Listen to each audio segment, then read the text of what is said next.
త్యాగాన్ని వలచి తాపసిగా నిలిచెరా.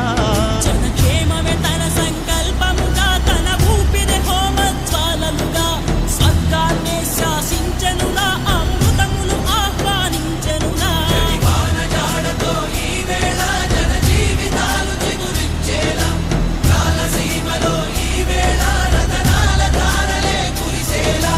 కల్లు కల్లు మనిసిరి మూవల్లే చిలుకే చేరగా, జల్లు జల్లు మని పులకింతల్లు పుడమే పాడగా, హరివిల్లునెత్తి కరిమప్పు వానవాణాలే వేయని, నిలువెల్ల మనసు వడగళ్ళు తాకి కడగళ్ళే తీర